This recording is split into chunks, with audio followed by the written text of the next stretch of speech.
Hi guys, welcome to my channel. ఈరోజు మనం పరీక్షల సమయంలో పిల్లలు ఎలాంటి ఆహారం తినడం ముఖ్యమో దాని గురించి మనం తెలుసుకుందాం. వన్ స్మాల్ రిమైండర్, ఏ పాయింట్ లేని ఇన్ఫర్మేషన్ మీకు వాల్యుబుల్గా అనిపిస్తే నా ఛానల్ తప్పకుండా సబ్స్క్రైబ్ చేసుకోండి, అలానే లైక్ చేయండి. అప్పుడు ఎక్కువ మందికి ఇన్ఫర్మేషన్ అనేది రీచ్ అవుతుంది. మీ ఫ్రెండ్స్ అండ్ ఫ్యామిలీకి షేర్ చేయండి, వాళ్ళు హెల్తీ ఇన్ఫర్మేషన్ తెలుసుకుంటారు. ఇంకా లేట్ అయితే మన టాపిక్లోకి వెళ్ళిపోదాం.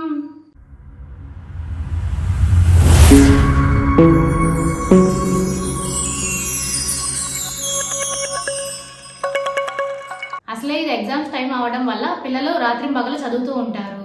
ఈ సమయంలో చాలా మందిలో పరీక్షల టెన్షన్ అనేది కనిపిస్తూ ఉంటుంది. అందుకే వారికి శక్తితో కూడిన ఆహార పదార్థాలను అందించాలి. అవేంటో ఇప్పుడు మనం తెలుసుకుందాం. పప్పు ధాన్యాలు, సోయా గింజలు, పెరుగు, పాలు ఇవి పిల్లలకు అందించడం వల్ల వాళ్ళ మెదడు అనేది చురుగ్గా పనిచేస్తుంది.